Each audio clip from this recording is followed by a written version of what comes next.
নমস্কাৰ বন্ধুসকল, বহুত দিনৰ মূৰত আহিলোঁ ইউটিউবলৈ। ভিডিঅ' দিয়া হোৱা নাছিলে, বহুত বেলেগ বেলেগ কামত সোমাই আছিলোঁ, ইউটিউব ভিডিঅ' দিয়া নাই। আজি এটা বিশেষ কাৰণত এটা ভিডিঅ' দিবলৈ ওলাইছোঁ। প্ৰথমৰ পৰা শেষলৈকে চাব। মেধিকুচি নামৰ জেগা এটা নামনি অসমৰ বৰ্তমান বজালী ডিষ্ট্ৰিক্টত পৰে আৰু সেই জেগাত মাথাউৰি ভাঙি অতি বেছিকৈ বান বিধ্বস্ত হৈছে গাঁওখন। আপোনালোকক দেখুৱাম গোটেই চিনটো কেনেকুৱা হৈ আছে, তাত ৰাইজে কেনেকৈ বাস কৰি আছে। এতিয়া ঘৰ বাৰী একো নাই। বলক ভিডিঅ'টো আৰম্ভ কৰোঁ। আজি লগত আছে গ্ৰেট ইউটিউবাৰ, অসমৰ বিখ্যাত ডিম্পু বৰুৱা, আৰু তেখেত আমাৰ আগে গৈ আছে। সেই আগৰ গাড়ীখন দেখিছে, তাত ডিম্পু গৈ আছে। কি কয় বলকচোন।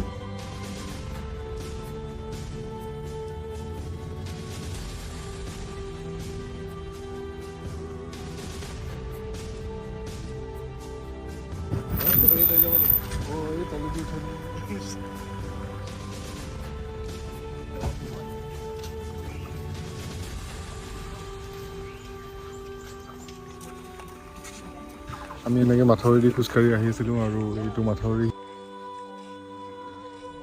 এইখন নদী 1 ঘণ্টাত ইয়ালৈকে আহি পায়। সেইবিলাক বিপদ হৈ আছে। এনেকুৱা লাগে কি যে ইয়াতে পানী নাই, এতিয়া চব ঠিক হৈ গ'ল, কিন্তু কোনো তলত যাব পৰা নাই। সিপিনে এইবিলাক চব ঘৰ, ইপিন দিয়ে মাথাউৰিটো ভাঙি সোমাই গ'ল। গোটেই পানীসমূহ ভিতৰত, গোটেই গাঁওখন ধ্বংস কৰি দিলে। দেখিছে এইবিলাক ঘৰ চৰ কি অৱস্থা। একো নাই। মানুহৰ পইচা যদিও পাই আছে, যি পাই আছে সেইখিনি সিহঁতৰ ঘৰটো বনাবটো দূৰৰ কথা, ভাঙিবৰ কাৰণে এতিয়া সেইখিনি প্ৰয়োজন হয়।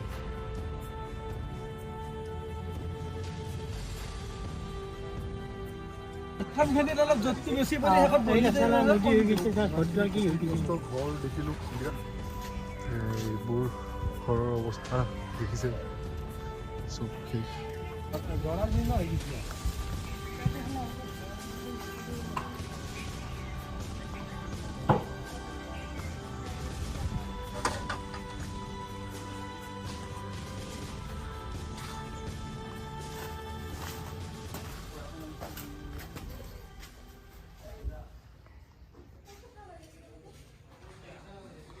এইটো এটা বেডৰুম বা কিবা ৰুম হ'ব। অৱস্থাটো চাওক।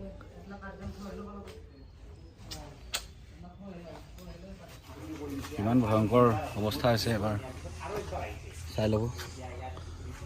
আমি এতিয়া পেইণ্টিং কৰিম আৰু সেই পেইণ্টিং বিক্ৰী কৰি এই অঞ্চলৰ লোকসকলৰ কাৰণে যি সাহাৰ্য দিব পাৰোঁ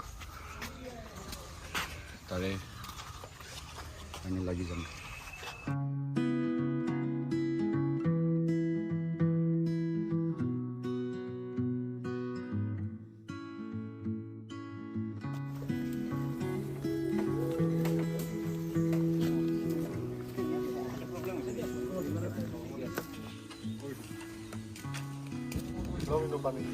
ভিডিঅ' কৰি আছ, ইয়াতে চাওক অৱস্থা।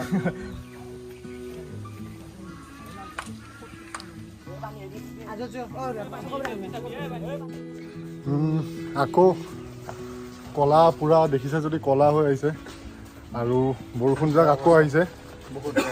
আমি ইয়াতে বৰষুণ আহিলে আধা ঘণ্টা 40 মিনিটৰ ভিতৰত নদীত পানী বাঢ়ি যায়। আমি বহুত দৌৰা দৌৰিকৈ ওলাই দিলোঁ। আমাৰ টিমখন ইয়াতে লাইভ হ'ল, বাকী আমি অলপ কৰিব লাগিব আগত গৈ। এইখিনি এই ঠাইডোখৰৰ পৰা জলদি ওলাই দিওঁ। আৰু আপোনালোকেও আমাৰ পেইণ্টিঙৰ মাধ্যমেৰে এই মেধিকুচি গাঁৱলৈ সাহাৰ্য আগবঢ়াব পাৰে। আমি এই পেইণ্টিংসমূহ এখনকৈ 5,000 টকাকৈ এখনত বিক্ৰী কৰিছোঁ। সেই গোটেইসমূহ বান সাহাৰ্যলৈ আগবঢ়াম।